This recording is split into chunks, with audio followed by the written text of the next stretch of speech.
So welcome back. So यो web development कोर्सको previous भिडियोमा चाहिँ हामीले वेबसाइटमा इमेजहरु इन्सर्ट गर्न एन्ड भिडियोज इन्सर्ट गर्न सिकेका थियौं र आज चाहिँ म वेबसाइटहरुमा चाहिँ टेबल्सहरु र लिस्ट आइटमहरु चाहिँ कसरी राख्ने भनेर चाहिँ म सिकाउँछु. Okay, for this let me make one for file tutorial 6.html.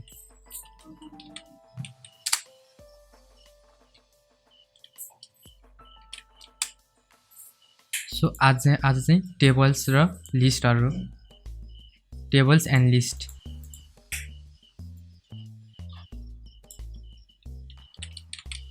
tables and list. Let's हेरौँ है त table and list. Okay, सबैभन्दा सुरुमा म कुरा गर्छु टेबलको HTML टेबल.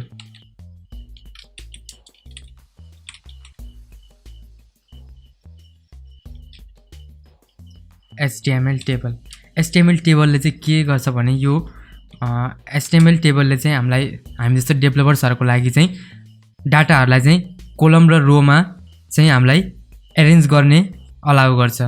जस्तै के गर्छ भने HTML टेबलमा चाहिँ के फिचर्स छ भने हामी डेभलपरहरुको लागि चाहिँ यसले चाहिँ रो र कोलममा चाहिँ हामीलाई कुनै पनि डाटाहरुलाई चाहिँ अरेन्ज गर्नको लागि चाहिँ हेल्प गर्दछ. र यसमा हामीसँग तीनवटा कुरा छ. एउटा हेडरको लागि टीएच भनेर हुन्छ जसको चाहिँ मिनिङ हो टेबल हेडिङ्स. अर्को हुन्छ टीआर, यो भनेको चाहिँ टेबल रो. अनि अर्को हुन्छ हामीसँग टीडी, यो भनेको चाहिँ टेबल डाटा. यो टीएस टीआर र टीडी भनेको चाहिँ के हो भन्दाखेरि यिनीहरु चाहिँ एलिमेन्ट्सहरु हो, HTML एलिमेन्ट्सहरु हो. यो यिनीहरुले चाहिँ हामीलाई के गर्छ भने हामीलाई टेबल्समा आइटमहरु चाहिँ आफ्नो के भन्छ डाटाहरु राख्न चाहिँ हेल्प गर्छ. Okay, let's take an example.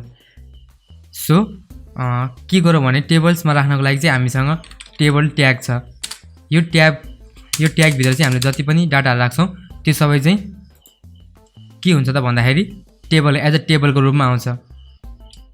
Okay, त्यसको लागि म के गर्छु भन्दाखेरि मलाई सुरुमा टीआर टेबल रो चाहिन्छ जसको हेडिङ चाहिँ टीएच को हेडिङ चाहिँ के होस् भन्दाखेरि एउटाको नेम होस्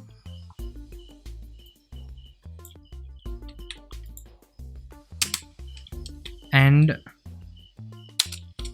ओके एउटाको नेम होस्, अर्को एड्रेस एन्ड अर्को होस् क्लास. यो तीनवटा भयो. यो चाहिँ टीएच हेडर्स भयो है. यो टीएच भित्र पनि अब के गर्ने त भन्दाखेरि हामीलाई डाटा पुट गर्नको लागि चाहिँ हामीसँग के छ टीडी छ. टीडी भनेको चाहिँ टेबल डाटा हो. टेबलमा हामीलाई डाटा इनपुट गर्नको लागि चाहिँ युज गरिन्छ हामीले. फेरि टेबल रो लियौँ. यसमा चाहिँ के गरौँ भन्दाखेरि चाहिँ टीडी डाटा इनपुट गरौँ. नेममा चाहिँ म सबभन्दा सुरुमा इनपुट गर्छु सुशान्त.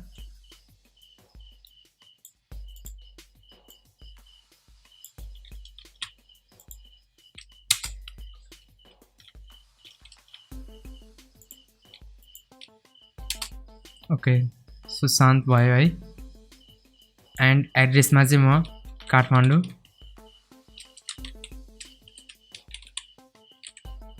भनेर हाने मैले.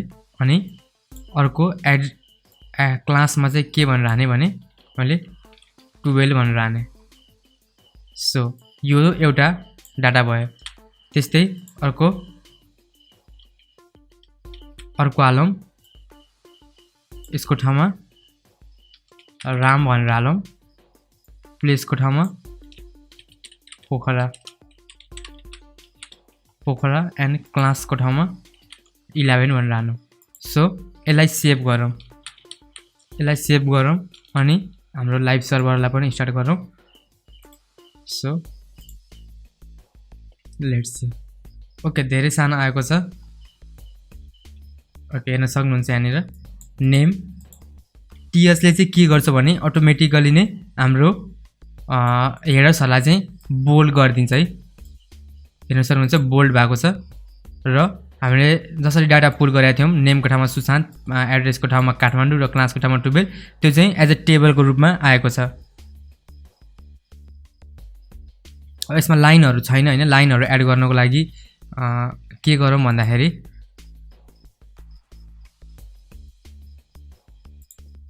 यहाँनिर लाइनहरु एड गर्नको लागि चाहिँ के गरौँ भन्दाखेरि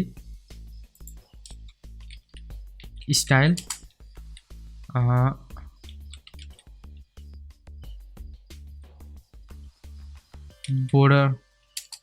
बोर्डरमा चाहिँ 1 पिक्सल सोलिड भनेर मैले राखेँ यो सीएसएस को पार्ट हो अहिले म सीएसएस को ट्युटोरियलमा सम्झाउने छु अहिलेको लागि चाहिँ यति हेर्नुस् र टेबलमा चाहिँ हाम्रो एउटा आएको छ जस्तै अब यहाँनिर पनि यो लाइनमा पनि भएको भए चाहिँ राम्रो हुन्थ्यो है सो यो सीएसएस को पार्ट हो म यो पछि हजुरहरुलाई भन्नेछु यो कसरी गर्ने भनेर सो अहिलेको लागि चाहिँ यति बुझ्नुस् कि एचटीएमएल मा चाहिँ टेबल ट्याग हुन्छ जसको हेल्पबाट चाहिँ हामीले डाटाहरुलाई चाहिँ कोलम र रोमा राख्न मिल्छ ओके अब नेक्स्ट हेरौं HTML लिस्ट HTML लिस्टहरुले चाहिँ के गर्छ भन्दाखेरि चाहिँ हाम्रा वेब डेभलपर्सहरुलाई चाहिँ रिलेटेड आइटम्सहरुलाई चाहिँ एउटा ग्रुप अफ रिलेटेड आइटमहरुलाई चाहिँ के गर्छ त भन्दाखेरि लिस्टको रूपमा चाहिँ हामीलाई राख्नको लागि हेल्प गर्छ ओके यसमा चाहिँ के छ भन्दाखेरि एउटा छ हाम्रो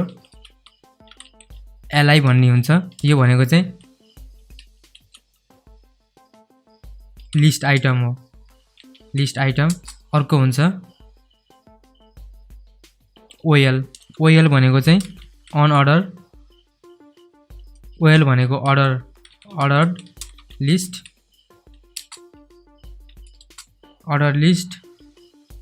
अनि अर्को UL हुन्छ UL भनेको चाहिँ अनअर्डर लिस्ट अनि अर्को हुन्छ हामीसँग अहिलेको लागि यति नै हेर्नुस् है त यो तीनवटा हुन्छ हाम्रो HTML लिस्टमा चाहिँ हाम्रो डाटाहरु राख्नको लागि चाहिँ लिस्ट अफ आइटमहरुलाई चाहिँ युज गर्नको लागि ओके म एउटा बनाउँछु है त त्यसो भए के गरौँ भन्दाखेरि एउटा अनअर्डर लिस्ट बनाउँछु म जसमा चाहिँ लिस्ट आइटम चाहिँ एउटा चाहिँ के होस् भन्दाखेरि बुक होस् हैन कन्ट्रोल सी गरे मैले कन्ट्रोल भी ओके एउटा बुक कपी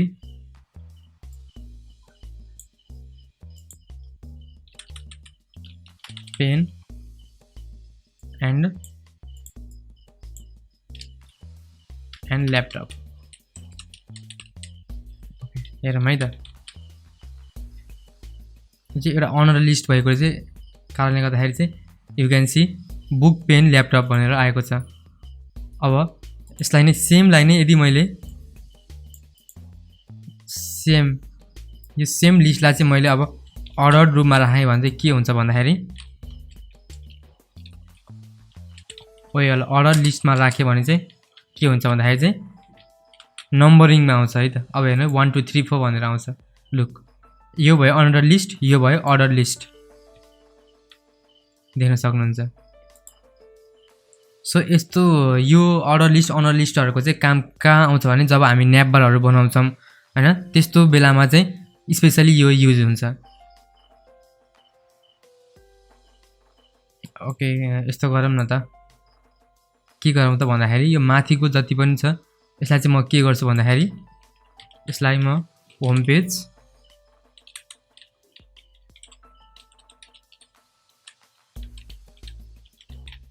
होम पेज एउटा अबाउट अस अर्को अर्को के गरौँ भन्दाखेरि ब्लग भनेर हाल्नौँ हैन अनि अर्को चाहिँ कन्ट्याक्ट अस भनेर हाल्नौँ यसलाई सेभ गरौँ र हेर्न सक्नुहुन्छ यो चाहिँ आएको छ अब यो चाहिँ कसरी यसलाई चाहिँ CSS को थ्रुबाट हामीले गर्न सक्छौं लेट मी सी ओके स्टाइलको मा चाहिँ म के गर्छु भन्दाखेरि लिस्ट आइटम लिस्ट स्टाइललाई चाहिँ मैले नन गरे भने चाहिँ के हुन्छ त भन्दाखेरि यो जति पनि बुलेट्स हाम्रो थियो त्यो बुलेट्स हट्छ अस्ति अब यो यसरी भयो है यो अहिले चाहिँ कसरी आछ भन्दाखेरि यो चाहिँ भर्टिकल रूपमा आछ जस्तै हाम्रो न्याप बारहरु त कस्तो हुन्छ त भन्दाखेरि चाहिँ हाम्रो त होरिजन्टल हुन्छ नि त अब यसलाई होरिजन्टल पनि गर्न मिल्छ यो कसरी गर्ने भनेर म चाहिँ अपकमिङ भिडियो अबको CSS को भिडियोहरुमा चाहिँ म यो सबै कभर गर्ने छु अहिलेको लागि चाहिँ यति नै बुझ्नुस् कि लिस्ट आइटमहरु हुन्छ यो लिस्ट आइटमहरुलाई हजुरले युज गर्न सक्नुहुन्छ अर्को टेबलमा चाहिँ राख्नको लागि चाहिँ we can use table tag and we can use li for list item ol for order list and ul for unordered list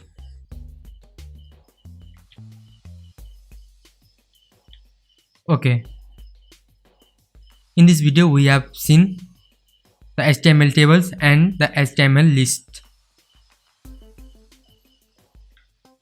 so यो भिडियोको लागि यति नै नेक्स्ट भिडियोहरुमा म अझै HTML को कन्सेप्टहरु अझै भन्दै जान्छु अझै धेरै कुराहरु छन् HTML सिक्नुपर्ने यो सिरिज अलि लामो हुन्छ किनकि यो मैले बिगिनर्स लेभलहरुको लागि बनाएको भएको कारणले चाहिँ यो सिरिज लामो हुन सक्छ बट इन्ट्रेस्टिङ र यसलाई म लास्टमा धेरै प्रोजेक्टहरु गरेर चाहिँ यसलाई म इन गर्ने छु सो मसँग लास्टसम्म बसिरहनु होला Okay, thank you so much for watching. I will see you on the next video.